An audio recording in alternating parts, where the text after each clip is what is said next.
Hi guys, welcome to the lecture 3। हम इस lecture में सेल स्ट्रक्चर की बात करेंगे। टोटल 3 स्ट्रक्चर्स हमें पढ़ने हैं, सेल मेम्ब्रेन, न्यूक्लियस और साइटोप्लाज्म। तो हम बात करेंगे ऑर्गन्स और स्ट्रक्चर में डिफरेंस की। आपको पता ही होगा कि सेल के भी कई सारे ऑर्गन्स हैं, लेकिन मैं सिर्फ स्ट्रक्चर्स को क्यों बता रहा हूँ। ऑर्गन्स भी हम कवर करेंगे, वैसे स्ट्रक्चर्स को क्यों बता रहा हूँ गाइस। अगर हम अपनी बात करें, अपना एग्जांपल ले, तो हमारे अंदर काफी सारे ऑर्गन्स। अब मेरे से हाथ ले, अपना मुंह लू, पेट लू, ये सारी चीजें क्या है, मेरा स्ट्रक्चर है, मेरे स्ट्रक्चर को रिप्रेजेंट कर रहे हैं। लेकिन अगर मैं ऑर्गन्स की बात करूं तो पेट हो गया, अंदर का दिमाग हो गया, अंदर वाली आंख हो गई, कान हो गया अंदर वाला, तो ये सारे ऑर्गन्स हैं। तो ऑर्गन्स और स्ट्रक्चर में डिफरेंस यही है। ऑर्गन्स हमें दिखाई नहीं देते, हमको अंदर जाना पड़ेगा देखने के लिए, लेकिन स्ट्रक्चर्स आसानी से दिखाई देते हैं। जैसे कि ओनियन पील वाला जो मैंने एक्सपेरिमेंट बताया था आपको, तो उसमें क्या था कि आसानी से चीजें दिख जाती हैं। लाइक आप ऊपर वाली कवरिंग देख सकते थे, न्यूक्लियस आसानी से दिख जाता था और साइटोप्लाज्म भी दिख रहा था। तो हमने इस वाले वीडियो में सेल मेम्ब्रेन पढ़ेंगे और ऑस्मोसिस और diffusion. Very important. Cell membrane से क्वेश्चन ज्यादा नहीं बनता, लेकिन ऑस्मोसिस डिफ्यूजन से क्वेश्चन बनते ही बनते हैं। तो ऑस्मोसिस डिफ्यूजन की पहले सेल मेम्ब्रेन की बात करेंगे। सेल मेम्ब्रेन क्या होता है guys? It is a outer covering of a cell. इस सेल की आउटर कवरिंग है, मतलब कि ऊपर वाली कवर। जैसे कि एक बिल्डिंग होती है, बिल्डिंग के ऊपर वाली कवर में लिंटर किया जाता है ना सीमेंट से, तो वो वाली कवरिंग है, outer covering of a cell. और ये एक तरह से गार्ड भी है सेल का। ये सेल की रखवाली भी करता है बहुत ज्यादा तरीके से। और सेल मेम्ब्रेन लिपिड, प्रोटीन और कार्बोहाइड्रेट से मिलकर के बना हुआ होता है। अगर हम इसके वर्किंग की बात करें, इसका काम क्या है, तो इसका सिर्फ एक काम है, सिर्फ और सिर्फ एक काम। पर्पस अलग अलग हो सकते हैं, किस लिए कर रहा है ये, उसकी बात अलग है, लेकिन काम सिर्फ इसका एक है। वो क्या है? That is it is a selectively permeable membrane. ये सिलेक्ट करता है कि कौन सी चीज अंदर जाएगी, कौन सी चीज सेल से बाहर आएगी, और कब कुछ भी नहीं करना है। मतलब कि ये कंट्रोलर है एक तरीके से, ये गार्ड है।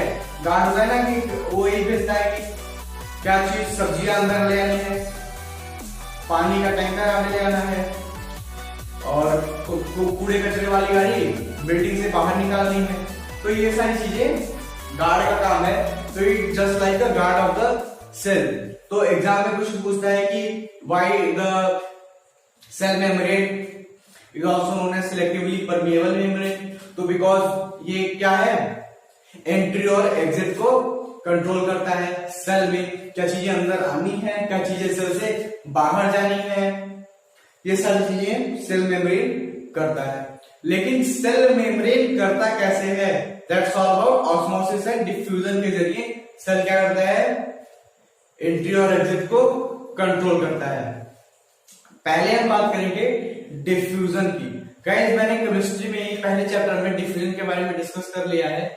अगर आपने नहीं देखा तो जाके जरूर देखो, डिफ्यूजन वाली अलग से सेपरेट वीडियो है। डिफ्यूजन से पहले हम बात करेंगे कंसंट्रेशन की, क्योंकि आगे काम आने वाला है। कंसंट्रेशन क्या होता है गाइस? नंबर ऑफ मॉलिक्यूल्स या फिर number of particles present in 1 gram of water. 1 ग्राम पानी में कितने ज्यादा मॉलिक्यूल्स या फिर पार्टिकल्स प्रेजेंट हैं, वही उस पानी का कंसंट्रेशन होता है, या फिर किसी भी चीज का कंसंट्रेशन होता है। जैसे कि लस्सी पीते हो अगर आप लोग, तो लस्सी गाढ़ी होती है। गाढ़ी कब बोलते हैं हम लोग? जब उसमें कुछ ज्यादा, मतलब कैसे गाढ़ी है, उसमें लस्सी वाले मॉलिक्यूल्स ज्यादा प्रेजेंट होंगे, तभी तो वो गाढ़ी है। लाइक जब लस्सी बहुत पतली हो जाती है, मतलब कि जब ज्यादा पानी डाल देंगे हम तो पानी का कंसंट्रेशन बढ़ गया लेकिन लस्सी का कंसंट्रेशन नहीं बढ़ा, तो लस्सी पतली हो जाएगी तो उसका कंसंट्रेशन लो हो जाएगा। जब ज्यादा लस्सी होगी तो ज्यादा कंसंट्रेशन उसका रहेगा, पीने में भी अच्छी लगेगी वो। तो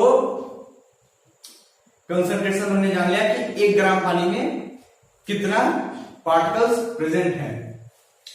तो अब बात करेंगे हम डिफ्यूजन की। डिफ्यूजन होता है movement of molecules from its higher concentration region to its lower concentration region is known as diffusion. जैसे कि एग्जांपल में आप एक बाल्टी ले लो, बाल्टी में आप 1 चम्मच नील डाल दो, जिस स्पॉट पे, ध्यान से सुनना, जिस स्पॉट पे नील गिरेगी वहां का कंसंट्रेशन ज्यादा हो जाएगा एज कंपेयर टू पूरे बाल्टी वाला कंसंट्रेशन। पूरे बाल्टी में कंसंट्रेशन कम होगा, लेकिन जहां पे नील गिरेगी वहां पे कंसंट्रेशन नील का ज्यादा होगा, तो नील क्या हो जाएगी, फैल जाएगी पूरे पानी में कुछ देर के बाद। तो वही क्या हो गया, नील का मूवमेंट हो गया हाई कंसंट्रेशन से लो कंसंट्रेशन पे। अब बात करेंगे ऑस्मोसिस की। ऑस्मोसिस गाइस सेम है डिफ्यूजन की तरह है, बस डेफिनेशन में कुछ चेंजेस हो जाते हैं। ऑस्मोसिस क्या होता है, मूवमेंट ऑफ मॉलिक्यूल या फिर movement of water molecule from its higher concentration region to its lower concentration region through semi permeable membrane. Osmosis cell में होता है, osmosis occurs in cell. Cell में ऑस्मोसिस क्या होता है, ऑस्मोसिस सेल में ही होता है। डिफ्यूजन कहीं पे भी, आप नॉर्मल लाइफ में डिफ्यूजन के केसेस दे सकते हो, लेकिन ऑस्मोसिस अगर आपको देखना है तो सेल में ऑस्मोसिस अकर करता है और ऑस्मोसिस के जरिए ही सेल अपना एंट्री और एग्जिट संभालती है। तो मैंने क्या बोला, मूवमेंट ऑफ मॉलिक्यूल्स, जब हायर कंसंट्रेशन होगा तो वहां से मॉलिक्यूल्स का मूवमेंट कहां पे आएगा, लोअर वाले कंसंट्रेशन पे। तो ऑस्मोसिस को लेकर के हमें 3 फैक्टर्स पढ़ने हैं कि जब बाहरी वाला, मतलब कि जब सेल के बाहर, हमने उसको पर्टिकुलरली सॉल्यूशन बोला है। सॉल्यूशन का एग्जांपल देकर के हमको एनसीईआरटी ने बताना चाहा है कि ऑस्मोसिस और डिफ्यूजन डिफाइन कीजिए क्या है। तो टोटल 3 तरीके के सॉल्यूशन पढ़ने हैं हमको, हाइपोटोनिक, आइसोटोनिक और हाइपरटोनिक सॉल्यूशन। तो जब पहली कंडीशन ले, जब सेल हाइपोटोनिक सॉल्यूशन में रखी है तब क्या होगा, when cell is kept in a hypotonic solution। Hypotonic solution का ऐसा सॉल्यूशन है इस टाइम पे कि जब सेल का कंसंट्रेशन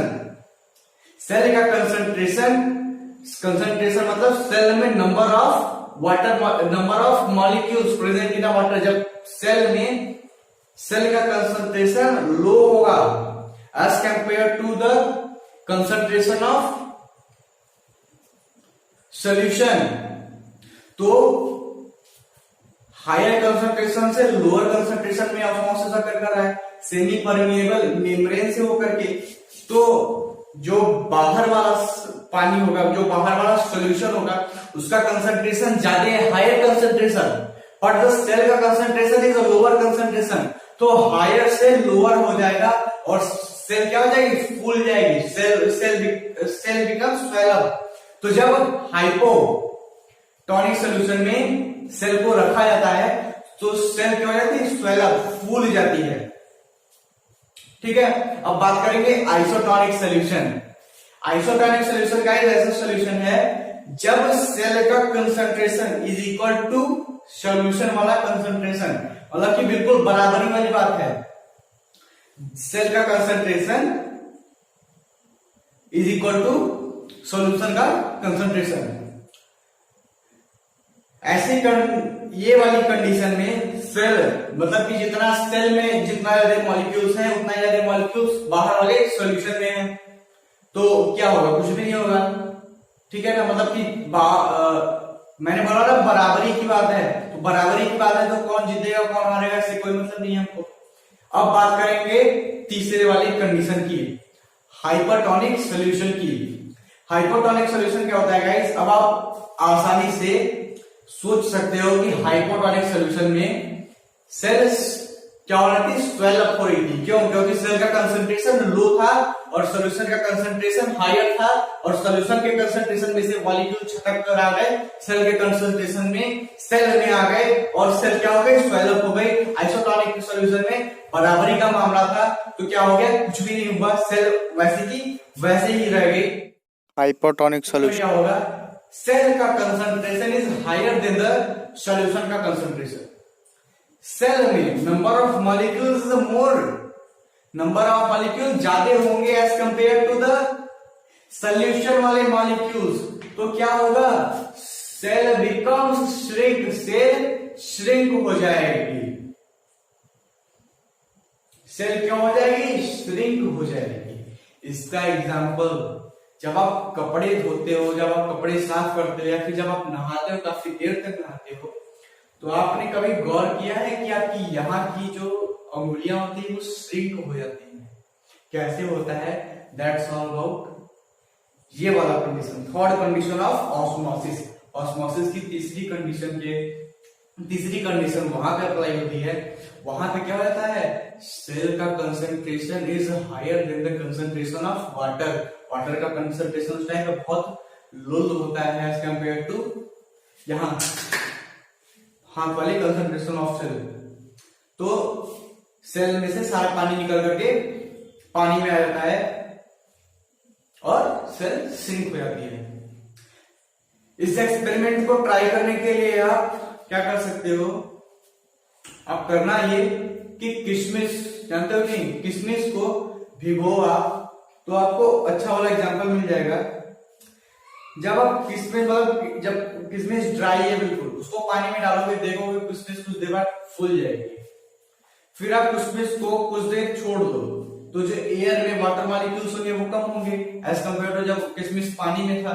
तो जब किशमिश फूला हुआ होगा, उसके मॉलिक्यूल्स छटक कर बाहर आ जाएंगे और हवा में उड़ जाएंगी, तो वो क्या हो जाएगा? वापस से श्रिंक हो जाएगा। तो आप ये वाला कंडीशन रियल लाइफ में भी एक्सपीरियंस कर सकते हो, और पानी में हाथ डाल के कुछ देर रखना, तो थर्ड कंडीशन आपको पता चल जाएगी।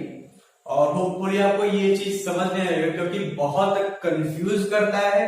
और सबसे बड़ी गलती आप लोग रटना शुरू कर देते हो। रटना नहीं है, समझना है। अगर आपको समझ में ना आए, एक बार और देखो, एक बार समझ में ना आए, फिर से एक बार कोशिश कर लेना देखने की। उसके बाद भी ना आए, तुरंत मुझे अब मेरे फेसबुक अकाउंट पे मैसेज करो, इस वीडियो को तुरंत डिलीट करके दूसरी वीडियो इससे भी अच्छे तरीके से समझाने की जरूर कोशिश करूंगा। Thank you so much.